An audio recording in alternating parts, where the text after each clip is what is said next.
बिस्मिल्लाहिर्रहमानिर्रहीम। अस्सलाम वालेकुम। टीवी में खुश आमदीद। आज 14 मार्च 2026 रोज़ हफ्ता सऊदी अरब की ताज़ा तरीन खबरों के साथ मैं हूँ वसीम। अगर आप भी सऊदी अरब के गैर मुल्की हैं तो इन्फो टीवी को सब्सक्राइब करें, बेल आइकन को प्रेस करें। आज के न्यूज़ बुलेटिन को मुकम्मल देखें। शुरू करते हैं पहली खबर के साथ। पाकिस्तान के सिपह सलार का ड्रेस कॉम्बैट में होना पाकिस्तान की अपने दरीना बरादर मुल्क सऊदी अरब के साथ मुकम्मल यकजहती का इज़हार।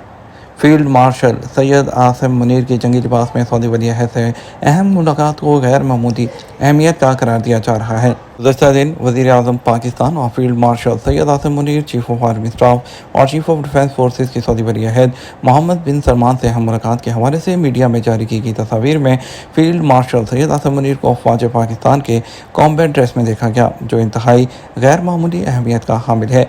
जो अमूमी तौर पर बैरून मुल्क दौरों के दौरान जो सिपह सलार हैं वो सेरेमोनियल लिबास लिबेदन करते हैं, लेकिन इस मुलाकात के दौरान सिपह सलार का कॉम्बैट ड्रेस में होना पाकिस्तान के अपने देरीना बरादर मुल्क सऊदी अरब के साथ मुकम्मल यकजहती का इजहार है। ये इस अज़म का अयादा है कि पाकिस्तान अपने देरीना ताल्लुकात और दफ़ाई मुआहदे के सिलसिले में सऊदी अरब के दफ़ा के लिए कोई भी जो है वो बात बर्दाश्त नहीं करेगा और पाकिस्तान तैयार है। सऊदी अरब ने रियाद और दीगर इलाकों को निशाना बनाने वाले जो ड्रोन्स हैं उनको निशाना बनाकर गिरा दिया। सऊदी अरब ने जुमे की शब अपने मशरक़ के वसी इलाकों दारुल हुकूमत रियाद के सफारती क्वार्टर और जनूब मशरक़ में वाक़ शिबा ऑयल फील्ड को निशाना बनाने वाले मुतअद्दिद ड्रोन्स को मार गिराया। वज़ारत दिफ़ा ने समाजी राब्ते की वेबसाइट ट्विटर पर जारी एक सिलसिलावार पैगामात में फ़िज़ाई हमलों की तफ़सीलात बयान की। वज़ारत के मुताबिक सऊदी वज़ारत दिफ़ा फ़िज़ाई दिफ़ा ने रियाद के सफारती क्वार्टर के करीब पहुँचने की कोशिश करने वाले एक ड्रोन को तबाह कर दिया, जबकि अल-खरज, गुनरेट और रुबा अल-खाली के इलाकों में कम अज़ कम 7 ड्रोन रोककर मार कराए गए। वज़ारत दिफ़ा का कहना है कि अब तक सऊदी फ़िज़ाई हदूद में दाखिल होने वाले 2 दर्जन से ज़ायद ड्रोन तबाह किए जा चुके हैं, जबकि उतनी ही तादाद में ड्रोन जो सऊदी अरब के मशरकी और वसी इलाकों की जानब बढ़ रहे थे उन्हें भी रास्ते ही में मार गिराया गया। इसके अलावा एक और ड्रोन रियाद के सफारती क्वार्टर के करीब पहुँचने से पहले ही तबाह कर दिया गया।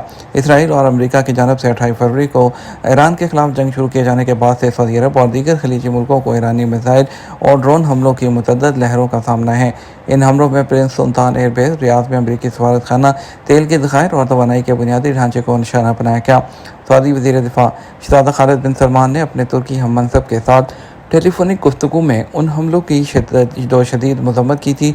उधर सऊदी वज़ारत ख़ारजा ने बुध के दिन अक़वाम मुत्तहिदा की सलामती कौंसिल की जानब से मंजूर की जाने वाली उस करारदाद का खैर मकदम किया जिसमें ईरान से खलीजी ममालिक और उर्दन पर हमले बंद करने का कहा गया था।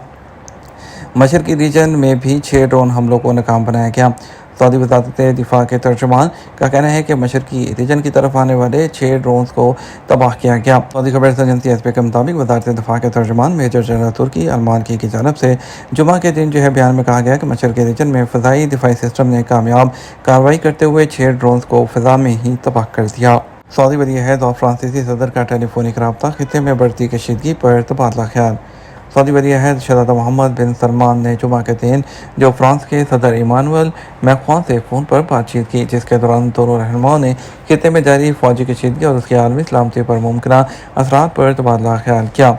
सऊदी प्रेस एजेंसी एसपी के मुताबिक इस गुफ्तगू में बढ़ती हुई कशीदगी के इलाकाई और बैनुल-अक़वामी इस्तेहकाम पर असरात पर तवज्जो दी गई और दोनों फ़रीक़ैन ने हालिया पेशरफ्त पर तशवीश का इज़हार किया। शहज़ादा मोहम्मद बिन सलमान और फ्रांसीसी सदर ने इस बात पर भी जोर दिया कि ऐसे तमाम इक़दाम को रोकना ज़रूरी है जो सिक्योरिटी और इस्तेहकाम को मज़ीद ख़तरे में डाल सकते हैं और बिगड़ती हुई सूरत हाल के दरमियान तहम्मुल और बुर्दबारी इख्तियार करने की ज़रूरत पर जोर दिया।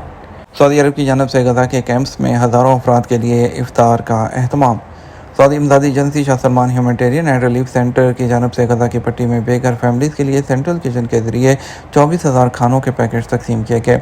एसपी के मुताबिक ये सऊदी फंड रेजिंग कैंपेन का हिस्सा है जिसका मकसद फ़लस्तीनी अवाम को सहूलत फराहम करना है और इसे खाने और फ्यूल की शदीद कमी का शिकार फैमिलीज़ जो कैंप्स में रह रही हैं उन्हें रोज़मर्रा की अहम अशिया फराहम करना है। कई अफराद रमज़ान के मुक़द्दस महीने में इफ्तार के लिए इस खाने पर इन्हिसार करते हैं और सेंट्रल किचन इस खित्ते में इंसानों की मुश्किलात को दूर करने के लिए अहम सतून की हैसियत रखता है। इमदाद हासिल करने वाले अफराद ने सऊदी अरब का शुक्रिया अदा करते हुए कहा कि वक्त पर दी जाने वाली ये सपोर्ट अवाम के दरमियान शानदार इंसानी रिश्ते की अक्कासी करती है। یہ کوششیں کیس ریلیف کی ان بڑے پروگرامز کی کڑی ہیں جن کا مقصد غزہ کی پٹی میں فوڈ سیکیورٹی کو بڑھانا اور بحران کا شکار افراد کی زندگی کی صورتحال کو بہتر بنانا ہے۔ گردوں کے ٹرانسپلانٹ میں سعودی ہاسپٹل کا عالمی record. King Faisal specialist hospital and research centre نے 2025 میں سب سے زیادہ گردوں کے ٹرانسپلانٹ کا عالمی ریکارڈ قائم کر دیا۔ اس عمل میں 2 عطیہ دہندگان اور 2 مریض شامل ہوتے ہیں۔ اگر ایک مریض کے گردہ عطیہ کرنے والے فرد سے ملتے ہوں تو اس میں ٹرانسپلانٹ ہو سکتا ہے۔ ہاسپٹل کا کہنا ہے کہ 2025 میں انہوں نے 130 ٹرانسپلانٹ کیے، جو امریکی ادارے سے 36 ٹرانسپلانٹ سے زیادہ ہیں جنہوں نے 94 ٹرانسپلانٹ کیے ہیں۔ ہاسپٹل کے مطابق یہ کامیابی 2016 میں شروع ہونے والے اس پروگرام کو ظاہر کرتی ہے جس کے تحت 2025 کے آخر تک 691 مریضوں کے گردوں کا ٹرانسپلانٹ کیا جا چکا ہے۔ انسانی وسائل وزارت انسانی وسائل اور سماجی ترقی کے وزیر نے لیبر سسٹم میں خلاف ورزیوں اور سزاؤں کے شیڈول میں نئی ترامیم جاری کر دی ہیں۔ انسانی وسائل اور سماجی ترقی کے وزیر انجینئر احمد بن سلیمان الراجی نے سعودی عرب میں کام کے ماحول اور اس کے استحکام اور ترقی کو بڑھانے کے لیے وزارت کی کوششوں کے حصے کے طور پر لیبر قانون اور اس کے انتظامی ضوابط کی خلاف ورزیوں اور سزاؤں کے شیڈول میں ترمیم کرنے کا وزارتی فیصلہ جاری کیا۔ وزارت نے وضاحت کی اس فیصلے کا مقصد لیبر مارکیٹ کو مستحکم کرنا اور کارکنوں کے حقوق کا تحفظ کرنا ہے۔ ترمیم میں متعدد خلاف ورزیوں کو سرگرمیوں کی نوعیت کی بنیاد پر مخصوص کیٹیگری میں دوبارہ درجہ بندی کرنا شامل تھا۔ اس طرح اداروں اور ملازمین کے ضوابط کو لاگو کرنے اور ان پر عمل کرنے میں زیادہ وضاحت وہ فراہم کی گئی ہیں۔ ان کیٹیگریز میں کانکنی کے کام کے لیے مخصوص خلاف ورزیاں، میری ٹائم امپلائمنٹ کانٹریکٹ اور ریگولیشن کی دفعات سے متعلق خلاف ورزیاں اور آپریشنز شامل تھے۔ اسٹیمپ پیپر کے لیے رجسٹرڈ سم لازمی پاکستانی اوورسیز ان کے لیے نیا مسئلہ۔ پاکستان کے صوبہ پنجاب میں جائیداد کی خرید و فروخت اور منتقلی کے لیے پنجاب لینڈ ریکارڈ اتھارٹی نے اسٹامپ پیپر کے اجرا کے لیے سم کارڈ کی رجسٹریشن کو لازمی قرار دیا، جس کے بعد لوگوں کو مشکل پیش آ رہی ہے اور وہ لوگ جو کہ سعودی عرب یا دیگر ملکوں میں موجود ہیں ان کے لیے پریشانی کا سامنا ہے، کیونکہ اس کی وجہ یہ ہے کہ اوورسیز پاکستانیوں کے ساتھ پاکستان میں ایکٹیو سم کارڈ نہ ہونے کی وجہ سے وہ اپنا ڈیجیٹل اسٹامپ پیپر جاری نہیں کروا پا رہے۔ حکام کا کہنا ہے کہ یہ نئی پالیسی جعل سازی اور فراڈ کو روکنے کے لیے متعارف کرائی گئی ہے، مگر اس کے فوری اثرات اوورسیز پاکستانیوں کی جائیداد کی منتقلی اور دیگر قانونی کارروائیوں پر پڑ رہے ہیں۔ اسٹامپ پیپر کے اجرا کا بالکل نیا نظام متعارف کروایا گیا ہے۔ اب اسٹامپ پیپر خریدنے والے شخص کے نام پر رجسٹرڈ پاکستانی موبائل سم کارڈ ہونا لازمی ہے۔ درخواست دینے والے کو سب سے پہلے اپنی سم پر OTP حاصل کرنا ہوگا، جو اسے اسٹامپ وینڈر کو فراہم کرنا ہوگا۔ صرف OTP کی کامیاب تصدیق کے بعد ہی اسٹامپ پیپر جاری کیا جائے گا۔ اس کے علاوہ ہر درخواست کے ساتھ 300 روپے کا حلف نامہ بھی لازمی ہے اور مستقبل میں بائیو میٹرک تصدیق کو بھی شامل کرنے کی تجویز زیر غور ہے۔ PLRA حکام کے مطابق یہ اقدام جائیداد کی خرید و فروخت میں فراڈ اور جعل سازی کو روکنے کے لیے اٹھایا گیا ہے، کیونکہ پہلے لوگ جعلی شناختی ڈاکومنٹ سے اسٹامپ پیپر حاصل کر لیتے تھے، تاہم اب اس نئے نظام کی وجہ سے ہزاروں افراد متاثر ہو رہے ہیں۔ اور سم کارڈ کو لازمی شرط سے پہلے اسٹامپ پیپر کا اجرا بہت ہی سادہ ہوتا تھا۔ درخواست دینے والے کو اپنا قومی شناختی کارڈ پیش کرنا ہوتا تھا، جس کے بعد آن لائن تصدیق ہوتی تھی۔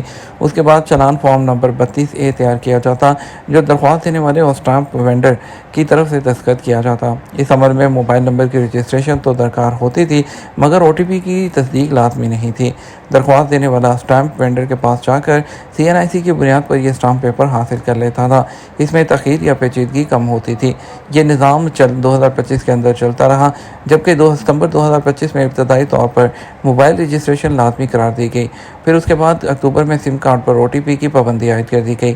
یاد رہے کہ اس سے پہلے بیرون ملک مقیم پاکستانی اپنے وکلاء یا رشتہ داروں کے ذریعے اپنی غیر موجودگی میں بھی اسٹامپ پیپر حاصل کر لیتے تھے۔ PLRA کا قیام 2017 میں پنجاب حکومت کے لینڈ ریکارڈ اتھارٹی کے تحت عمل میں آیا تھا۔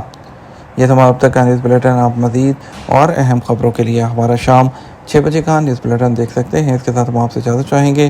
ویڈیو کو لائک اور شیئر کیجیے گا۔ السلام علیکم۔